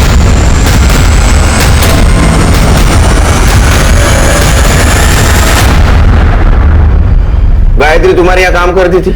जी, हमारी बहू प्रेग्नेंट है, उसकी देख रेख के लिए हमने उसे काम पर रखा था। 5 दिन से पता नहीं कहाँ चली गई थी, हमें आज ही न्यूज़पेपर में पता चला। वो 5 दिनों से गायब है और आप लोगों ने पता करने की कोशिश नहीं की। सर मुझे लगा खुद आ जाएगी। उसको सुनील से खरीदा था ना, उसके बदले में पैसे दिए थे ना तुमने सुनील को? नहीं सर, वो गायत्री के लिए पैसे नहीं दिए थे सर, वो मैंने उसे लोन दिया था। झूठ मत बोल, तूने उसको सुनील से खरीदा था, उसके बाद में तूने तेरा मोबाइल नंबर और तेरा एड्रेस दोनों भी चेंज कर दिए। सर वो दूसरा नंबर जामनगर का है ना, वहां से बहुत सारे फोन आते रहते हैं, इसलिए फोन बंद रखा हुआ था। हमें घर की तलाशी लेनी है। सर आप ऐसे कैसे तलाशी ले सकते हैं? मुझे मालूम था तुम्हारे जैसा होशियार आदमी ये बोलेगा, इसलिए हम सर्च वारंट लेके आए। दिखा।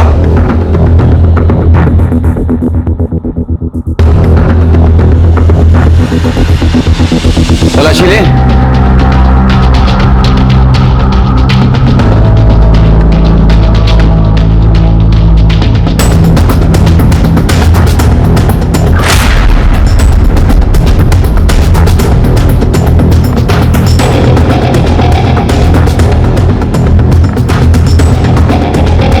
अफीम मिली है सर।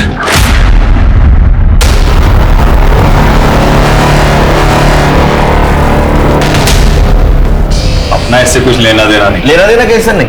वो 1.5 महीने से तुम्हारी यहाँ काम करती थी, 1 महीने की प्रेग्नेंट थी। जो कुछ भी हुआ वो यही हुआ है, उसके मर्जी से या मर्जी के खिलाफ। उसके बॉडी में अफीम मिला है। ये इसी ने किया होगा। मैं कब से कह रही हूँ इसको काम से निकालने के लिए, और ये अफीम भी यही लेता है।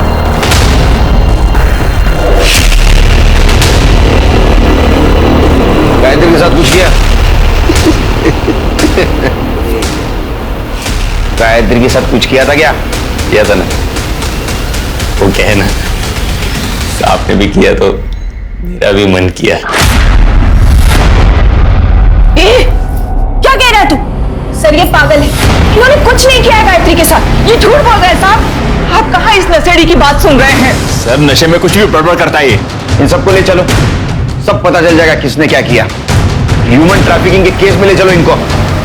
अर्षित ये इन दोनों का डीएनए टेस्ट कराओ। चलो। जब हम किसी जानवर के साथ रहते हैं तो उससे भी एक लगाव सा हो जाता है, तो फिर चंद सिक्कों के लिए हम किसी इंसान की जिंदगी का सौदा कैसे कर सकते हैं? सुनील गायत्री को कुछ पैसों और काम के लालच पर अपने घर लेकर आया था, और फिर अच्छे मुनाफे के लालच में उसने उसे आगे बेच दिया, बिना ये जाने कि वहां उसके साथ क्या होने वाला था, बिना ये सोचे कि गायत्री उसकी बिन मां की बेटी का ख्याल रख रही थी।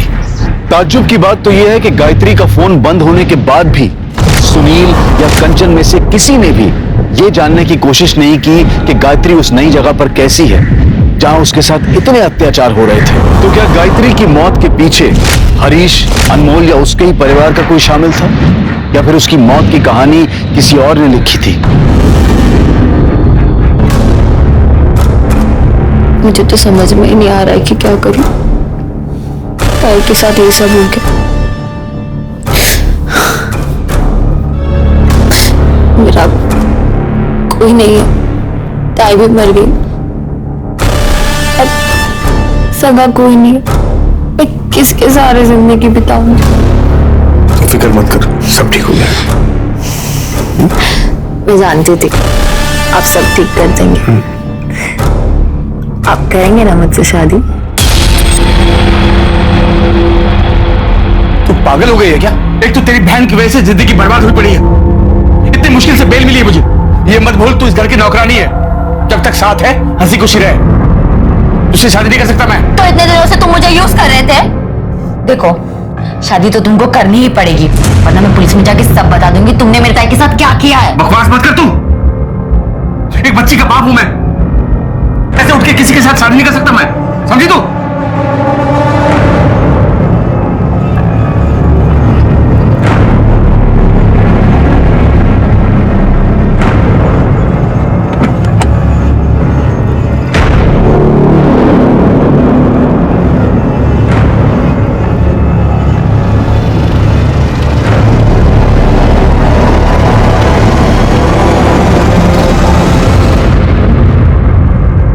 सर गायत्री की डीएनए रिपोर्ट आ गई है। गायत्री के पेट में हरीश का ही बच्चा था। इसका मतलब अनमोल सही कह रहा था, पहले हरीश ने उसके साथ रेप किया, बाद में अनमोल ने। हाँ सर।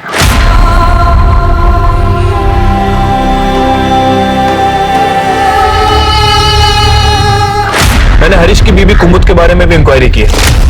सर प्रेग्नेंट होने के बावजूद भी उसने लास्ट हॉस्पिटल विजिट 6 महीने पहले की, और सर यही बात मुझे सबसे ज्यादा खटकी, इसीलिए सर मैंने उस क्लिनिक में इंक्वायरी की जहां वो 6 महीने पहले जाती थी। सर पता चला है कि वो मां बन ही नहीं सकती। फिर मां बनने का नाटक क्यों कर रही हो? इतनी सालों से मैं माँ बनने की कोशिश कर रही थी, लेकिन मैं माँ नहीं बन पाई। और डॉक्टर ने भी कह कह दिया कि मैं कभी मां नहीं बन सकती। फिर नाटक क्यों किया?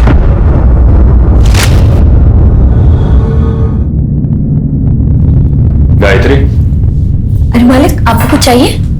गायत्री मुझे जो चाहिए वो तुम ही दे सकती हो। जी मैं समझी नहीं। मुझे बच्चा चाहिए। भाभी, आप तो खुद पेट से हैं। देखना आपको ना चांद जैसा बेटा होगा। इसे बच्चा ही नहीं हो सकता। ये सिर्फ नाटक कर रही है। हमें हरीश का वंश आगे बढ़ाना है, इसलिए तुम्हें लेकर आए हैं। मतलब मैं कुछ समझी नहीं। गायत्री, गायत्री, तुम मुझे इनका एक बच्चा दे सकती हो? ये क्या पाप करने के लिए कह रही हो मुझसे? गायत्री, तुम एक औरत हो और एक औरत ही औरत का दर्द समझ सकती है। मैं तुम्हारे सामने हाथ जोड़ती हूँ, प्लीज मुझे एक बच्चा दे दो। मैं नहीं कर सकती हूँ, पाप है मेरे लिए। मैं शादीशुदा हूँ, मेरा एक बेटा भी है। माँ जी, आप इन्हें समझाइए ना। गायत्री, देखो बेटा, मेरी बात मान जा। नहीं, ये मुझसे नहीं होगा। लेकिन सर, और फिर इन्होंने उसके साथ। और गायत्री ने भागने की कोशिश की, तुमने उसको मार दिया। सर हमने किसी को नहीं मारा सर। मैं और मेरी बीवी और मेरी माँ, हम लोग बाहर गए हुए थे और जब घर पर वापस आए ना तो घर में गायत्री थी और ना ही अनमोल। अनमोल?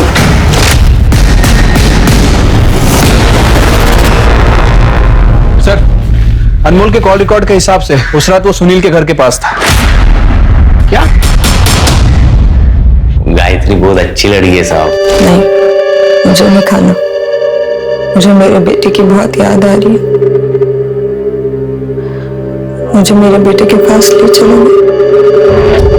आज नहीं, मालिक घर पे नहीं है, आएंगे तो बताता हूँ। अनमोल, एक तुम ही हो ना पूरे घर में हर वक्त मेरा ख्याल रखते हो? हाँ, तुम इतना अच्छे हो अनमोल। तुम अभी मुझे ले चलोगे सूरज के पास? अभी जाना है? अभी?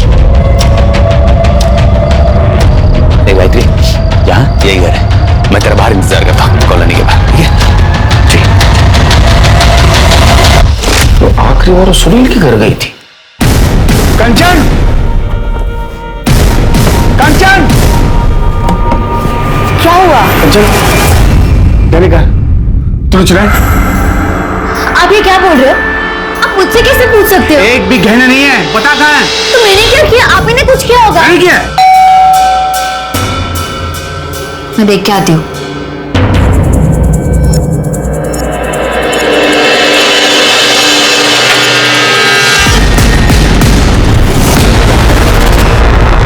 सर, मेरे घर में चोरी हुई है और आप लोग फिर से मुझे उठाना है यहाँ पर। सर इनके हिसाब से इनके घर से ये सब ज्वेलरी गायब हुई है। तो सारे ज्वेलर्स की शॉप में सर्कुलेट कर दो और उनसे कहो कि कोई अगर बेचना है तो हमें इन्फॉर्म कर दो। ठीक है सर।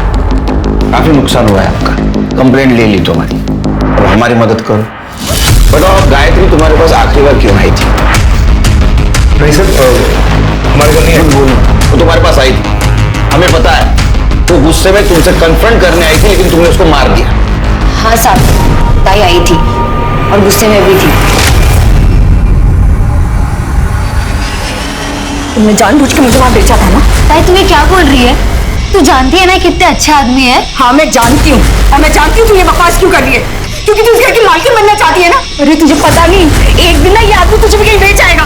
बकवास मत कर। मैं बकवास कर रही हूँ? हाँ मैं बकवास कर रही हूँ। ये तेरा भांडा तो मैं फोड़ूंगी, सब कुछ बता दूंगी पुलिस को। बता मेरा बेटा कहाँ है? बता मेरा बेटा कहाँ है? ताई तुम ये सब क्या बोल रही है ताई? चुप कर, बताओ मेरा बेटा कहाँ है? सब क्या है? क्या बताओ? मैं भी देखता तू पुलिस को क्या बताएगी। तेरा बेटा यहाँ पर है, अगर तूने पुलिस को कुछ भी बताया याद रखना, उसे ऐसे गायब करूंगा ना तुझे पता नहीं चलेगा वो कहाँ है।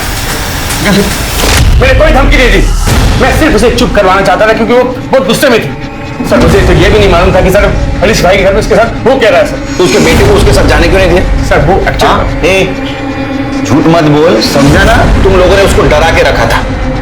उसका बेटा तेरे पास था तो उसको धमकी दे रहा था, और वो हरीश सेक्रेटरीट में होने का रौब छाड़ रहा था। वो तुम्हारे पास आई और तुमने उसको मार दिया। अरे नहीं साहब, मेरा कोई लेना देना नहीं है कि सुनील ने एक फोन किया है। तुम लोग मेरे बेटे को मुझसे दूर नहीं कर सकते।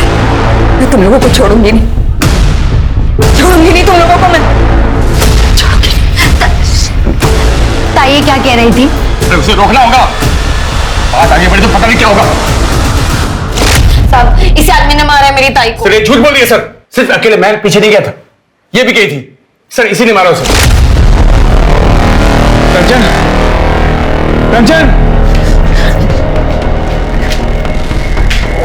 तू कहाँ गई थी? अरे मैं तो आप ही को ढूंढने गई थी, मुझे पहले से डर था ये जरूर कुछ करेगा। सर झूठ, बिल्कुल झूठ सर। अरे मैं क्यों मारूंगी मेरी ताई को?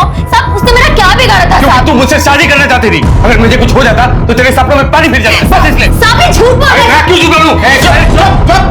क्यों जानना अंदर जाके झगड़ा। एक मिनट सर, मुझे मालूम था आप लोग ऐसा कुछ करोगे सर, इसलिए मैं अपने साथ अपने वकील को लाया। सर आइए, ये मेरे बेल के पेपर्स। मेरी एक छोटी बेटी है घर में जो मेरा इंतजार कर रही है, उसे छोड़कर मैं ऐसे रह नहीं सकता ना सर।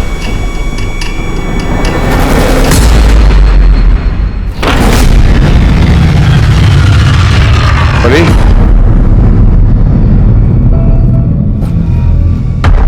बेटा परी, परी कहाँ है तू? परी बेटा कहाँ चली गई? परी,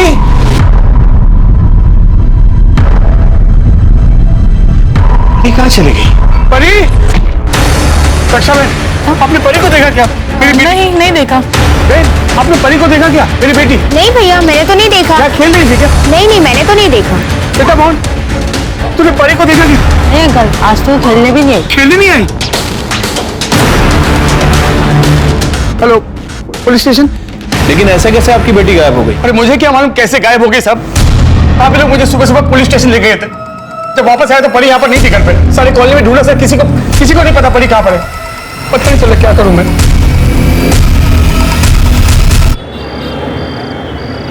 बच्ची का कुछ पता चला? नहीं सर, 2 दिन हो गए, समझ नहीं आ रहा बच्ची कहाँ चली गई। वैसे उसकी फोटो सभी जगह सर्कुलेट करवा दी है, लेकिन कहीं से कोई इन्फॉर्मेशन नहीं मिली है। बच्ची कहाँ जा सकती है? सर कहीं ऐसा तो नहीं कि गायत्री के मर्डर में बच्ची का कुछ हाथ है? मतलब बच्ची ने ऐसा कुछ देख लिया हो जो उसे नहीं देखना चाहिए। हो सकता है कहीं डर के छुप गई हो। या ऐसा भी हो सकता है कि जिसने गायत्री का मर्डर किया उसने परी को गायब किया। या ऐसा भी हो सकता है कि गायत्री के मर्डर में परी का हाथ हो। परी तो बच्ची है सर, एक बच्ची ऐसा कैसे कर सकती है? तो बच्ची गई कहाँ?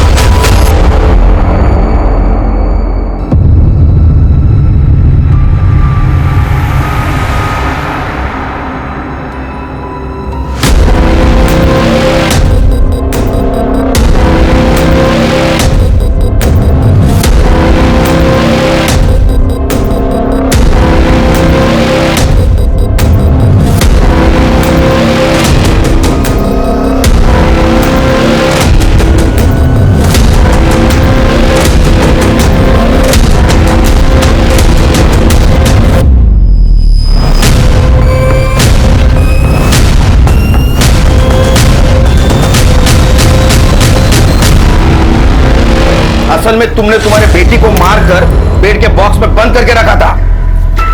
कैसी बात करे सर, कैसी बात करे? मैं भला ऐसा क्यों करूंगा? उसने देखा होगा गायत्री का मर्डर करते हुए तुम्हें। कोई भी बाप किसी बेटी को मार सकता है क्या?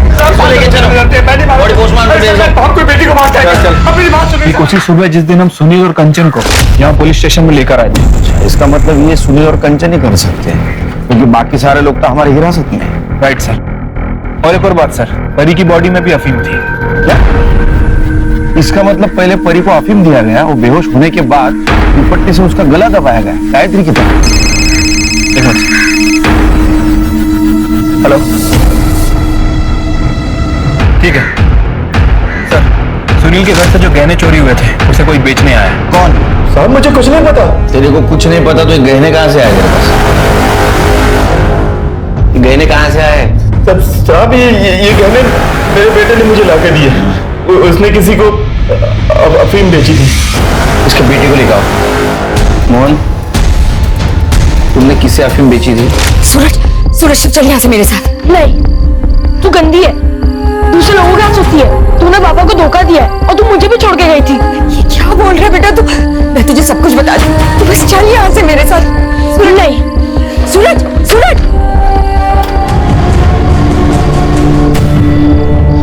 आई, सूरज आई, मैं तेरे साथ चलूंगा। ठीक है, चल।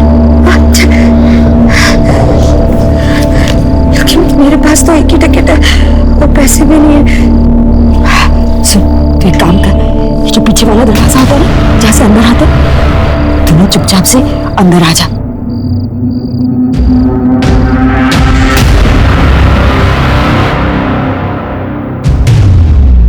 ये देख, मैंने तेरे लिए दाबेली लाई। खाया? हाँ, तू खा।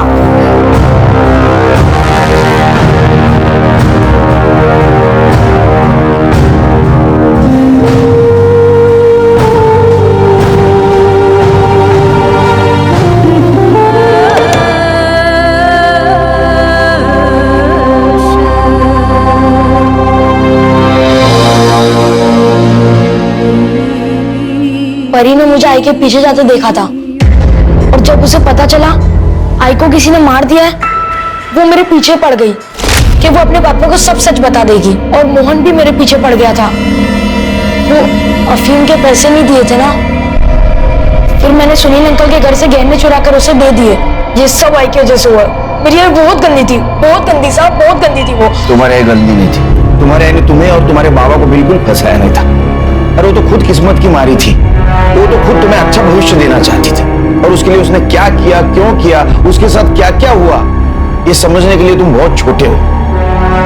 तुम्हें सिर्फ इतना कहूंगा कि तुम्हारी आई बिल्कुल गलत नहीं थी और तुमने उसे मार दिया। और उसके जाने के बाद उसके साथ कम से कम नफरत तो मत करो। भले ही गायत्री की हत्या सूरज के हाथों हुई हो, लेकिन उसके गुनहगार और भी बहुत से लोग थे। हर इंसान अपने वंश को आगे बढ़ाना चाहता है, लेकिन हरीश ने अपनी इस चाहत को पूरा करने के लिए जो गायत्री के साथ हैवानियत दिखाई, उसके लिए उसे जितनी कड़ी सजा मिले वो कम है। अब मैं अनूप सोनी आपसे विदा लेता हूं, फिर मुलाकात होगी क्राइम पेट्रोल सतर्क के ब्लैक हेडलाइंस अध्याय में एक और नए केस के साथ। और याद रखें, क्राइम और आपके बीच में सिर्फ इतना फर्क है कि आप कितने सतर्क हैं। सतर्क रहें, सुरक्षित रहें। जय हिंद। इस तरह के और भी एपिसोड देखने के लिए हमारे चैनल को सब्सक्राइब करें और बेल आइकन दबाना ना भूलें।